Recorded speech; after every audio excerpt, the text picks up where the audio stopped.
what is the short and sweet of it, Gerald Celente? Because clearly, we know the white shoe boys from Harvard think they're God and are incompetent in many ways, but they're competently doing everything evil they can. I mean, if they were just incompetent, they'd do some things right, some things wrong. I mean, they seem to really have an evil genius for doing the most over-the-top, horrible stuff to bankrupt the country. I mean, all these local cities are going bankrupt at their hospitals and facilities and having to house these people. What is going on, Gerald?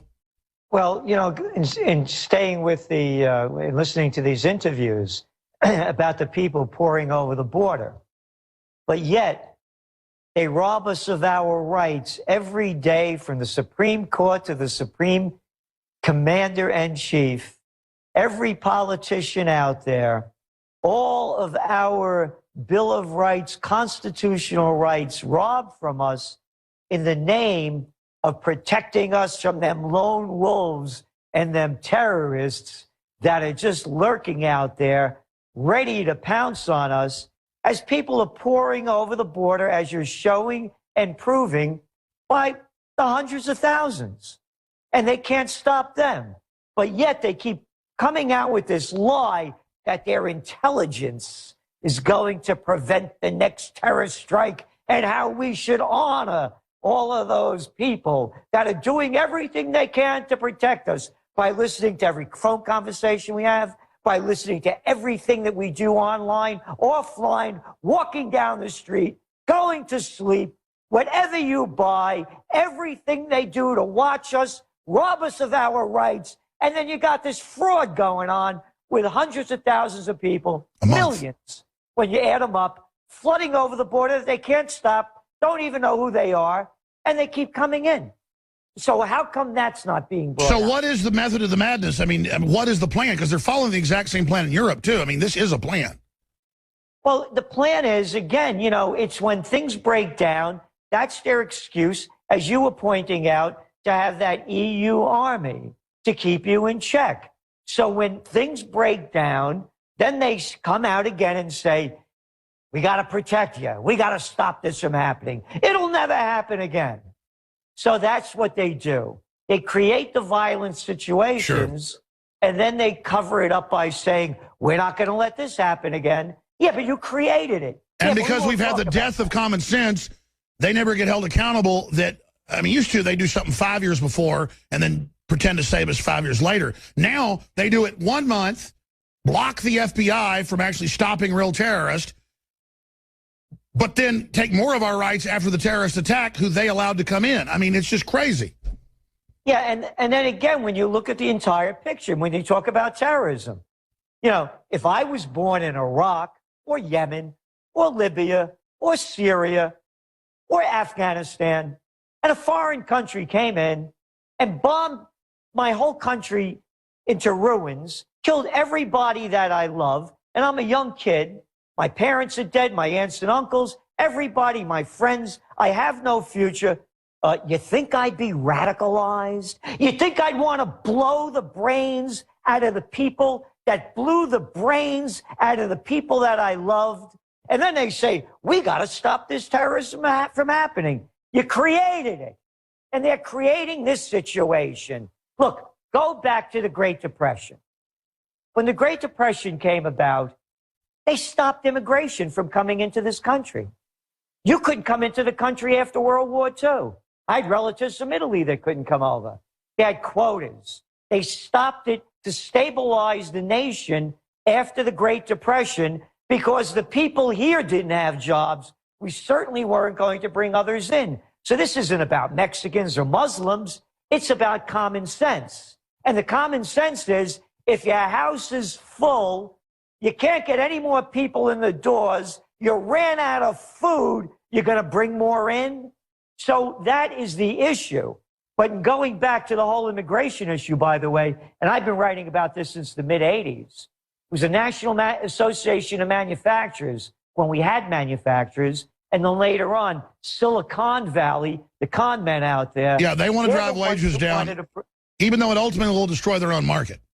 Yeah, they brought in all the cheap labor. That's what they wanted. And they got it. And now our whole standard of living's declined. And that's what the Brexit vote was about. You look at the facts, it's the data, not making it up. major issues were the migrants coming in from Romania and Poland, cheaper labor, putting the people out of work. And then the second thing is they didn't want to lose their nationality. And how dare you don't want to lose your nationality? You should become vanilla. EU will put you in a vanilla package, and how dare you want to maintain your ancestral heritage? That's what the vote was really about. And the people had enough of it. Oh, and there's this other great con going on. Now they want to do another vote. What do you mean you want to do another vote? You lost the other one. Oh, no, but we don't like losing because we're the establishment. Could you imagine if that vote went the other way and they voted to remain and the people that wanted to leave called for another vote? They would be laughing at them. But as you call them and I call them, the prostitutes and media whores, no, because the establishment wanted to remain. Even Obama went over there. And if you're going to get bad in the back of the queue, if you leave, Abe went over there. They're all the Jamie Dimons, the white shoe boys, all telling them to stay. And they left. Now they want a new vote. And they're actually trying to make this legitimate. Oh, you lost the ball? And we predicted they'd do that because, listen, France and others voted to leave in 2005, and they just said, sorry, can't.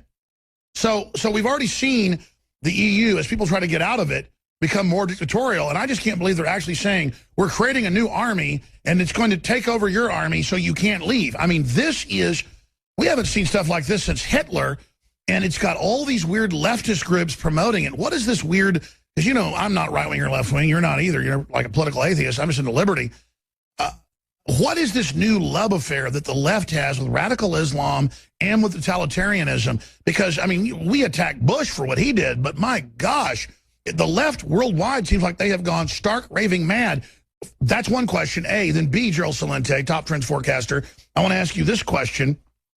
I know you write about it at trendsresearch.com. You wrote decades ago about when the meltdown happens worldwide in the third world first, they will flood the borders, and that could completely swamp civilization. Well, even a new FEMA report has come out dealing with 395% food spikes being a possibility starting next year and then running through the next decade. So that's over a decade, folks. It's not in 1 year, but it's still ultra massive.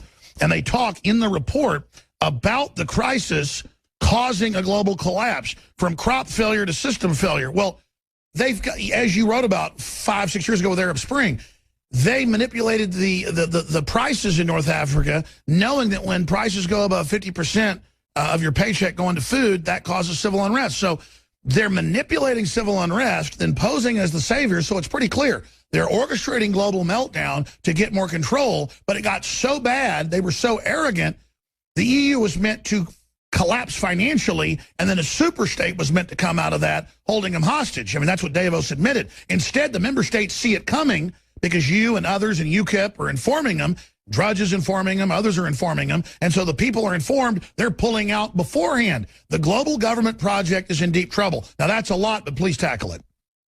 Yes, the global government is in deep trouble. The central banks have failed. They don't have any weapons left. Look, a study just came out by the United Nations, as you know, last week. This is the greatest migrant refugee crisis in world history. Bigger than World War II. It's just begun. All of the 65 million people have fled. It's bigger than World War II. Now, let's just do the numbers.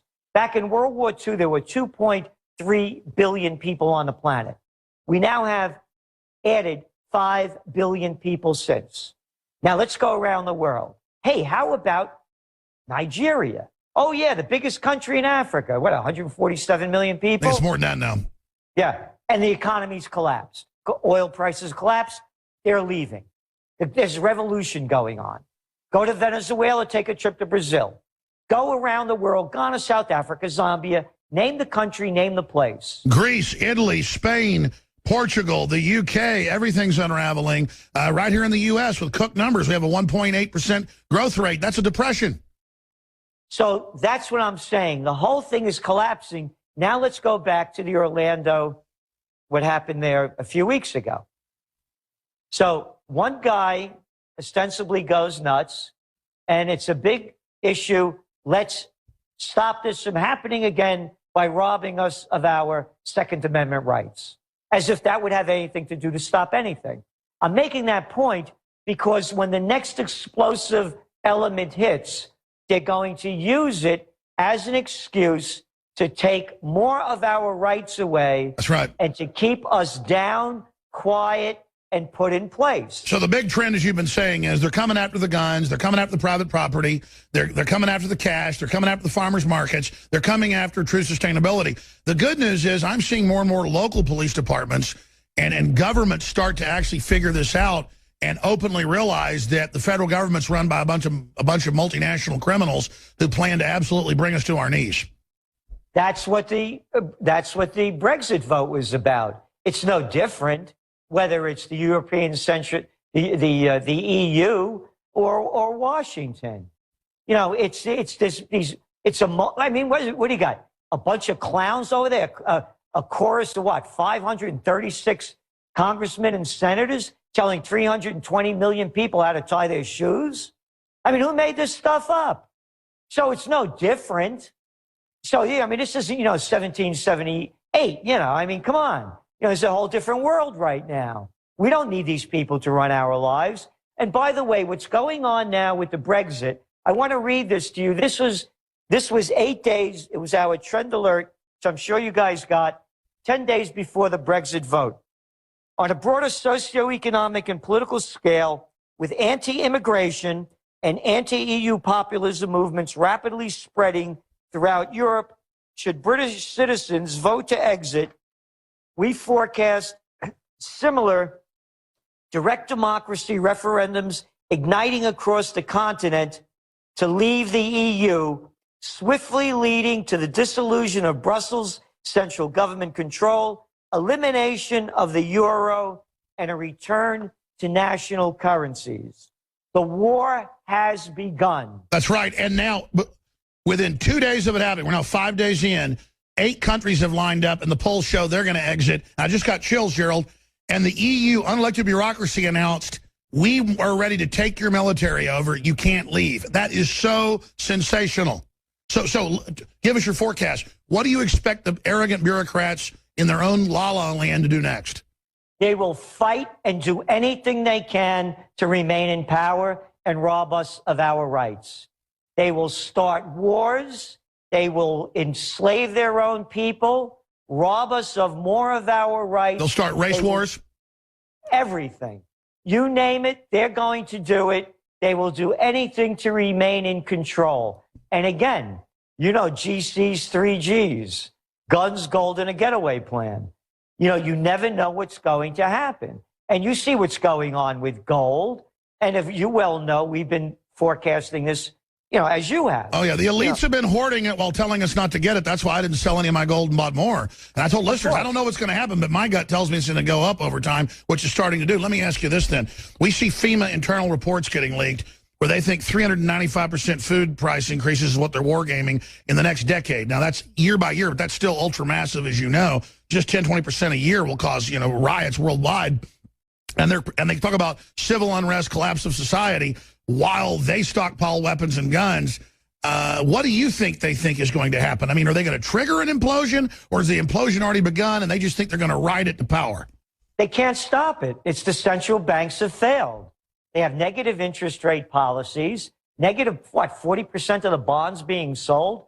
You buy the bond, and when you cash it in, you get less money, and you can't make this stuff up. Negative yields, the white shoe boys And then meanwhile, I predict that you will see the mainstream media admit it's gone bankrupt, and basically even the facades will be taken down now because they literally have 6% trust rates in polls. They have no viewers or readers anymore. I predict in the next year you're going to see massive media collapse, more than you've seen the last 10 years combined, Gerald. You can stick a fork in them. You can see them only intensifying their lying, and it's not working. What do you think about my prediction? Well, I think you're right to an extent, but they still have a lot of power because it's the mass media. And so we're talking about Brexit, for example. 2 days before the Brexit vote, only 26% of Americans even knew about it. And so what I'm saying is... They're lying by omission. Yeah, so what I'm saying is they still have a lot of power even at that low level because they'll put out the main message. But of course, they're losing it. And people like yourself and myself. No, I get it. They can still unify and push a fraud, but the frauds deteriorate in a few days now. Usually take years to expose them. Exactly. Now, the other issue, what you were saying about the price of food, it's not that the prices are going to go up. It's the value of the currencies are going to decline. Exactly. So that's what we're looking at. So they're spinning it. It's not that food's going up. It's the money's going to devalue. You got it. So it's not a supply and demand issue. Well, see how everything's a deception. That headline's a deception. You're right. It's devaluation will make your food cost more, not that food prices are going up. Right. And that's what I'm trying to say about the central bank failures. Because what you're seeing now, the great fear of Europe, and you mentioned the other countries, France and Netherlands and Italy and others that now want referendums to leave. Oh, and they had an election in Italy with the Five-Star Movement, 2 weeks ago? A woman, Virginia Raggi, won the mayor. She became mayor of Rome. They won in Torino. The Five-Star Movement. Incredible. People power. Incredible. Gerald Celente, please come back for a full hour.